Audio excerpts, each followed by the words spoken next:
Bonjour à tous et bienvenue dans les Minutes Marché de Generali Investments Europe. Comme chaque mois, nous retrouvons Marc Faber pour un point sur l'actualité des marchés financiers. Marc, bonjour. Bonjour Isor. Mais auparavant, je vous propose un bref retour sur ces dernières semaines.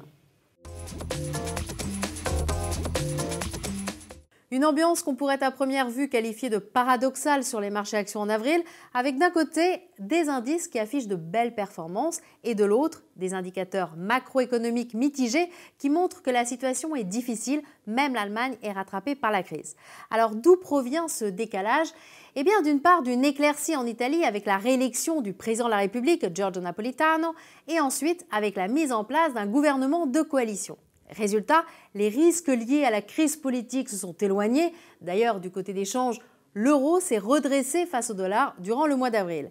Mais ce qui a surtout soutenu les marchés actions, c'est l'espoir, étant donné les mauvaises statistiques, l'espoir de voir la BCE agir. Et cet espoir est devenu réalité début mai. L'institution a abaissé son taux directeur et elle n'exclut pas de nouvelles mesures. Aux États-Unis, également une politique accommodante pour la Fed face à la fragilité et la croissance, une fragilité accentuée par la politique budgétaire restrictive, eh bien la Réserve fédérale a décidé de maintenir sa politique de soutien à l'économie, notamment par des injections massives de liquidités. Voilà ce qu'il fallait retenir de ces dernières semaines. Et maintenant, retrouvons Marc Faber. Marc, est-ce que vraiment ces politiques des banques centrales sont efficaces ?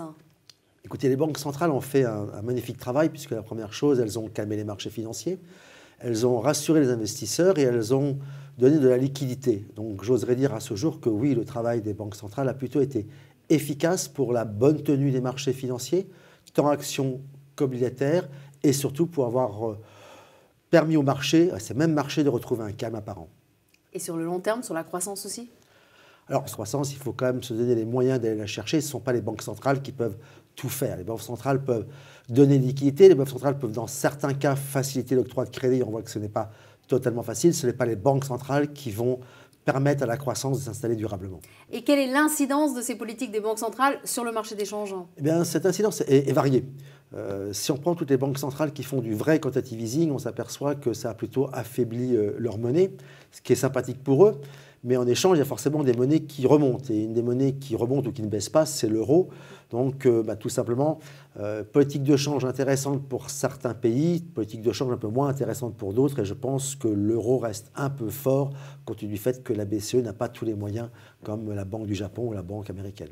Alors, dernière question maintenant et non des moindres. Est-ce que la hausse qu'on a connue sur les marchés actions ces dernières semaines va se poursuivre, sachant que les indicateurs macroéconomiques restent tout de même mitigés ? Alors c'est vrai que les indicateurs sont relativement mitigés, mais pas totalement, je dirais, décorrélés des anticipations. On a bien vu qu'aux États-Unis, le chômage régresse, que l'emploi est un peu plus satisfaisant qu'on pouvait l'imaginer dans un premier point.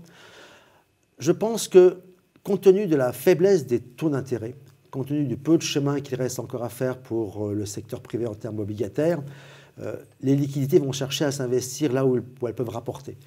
Ce qui fait qu'il y a encore un potentiel sur le marché des actions, même si on sait que c'est un peu plus dangereux. Donc je ne suis pas pessimiste pour le marché actions, je ne suis pas non plus hyper enthousiaste parce que c'est vrai que la croissance est quand même relativement ralentie. Mais il n'y a pas de raison de fuir les marchés pour l'instant, les marchés dits à risque, tout simplement parce qu'il y a encore beaucoup de liquidités. Marc, merci. Merci Isor. Quant à vous, eh bien, je vous remercie de votre attention et je vous donne rendez-vous le mois prochain.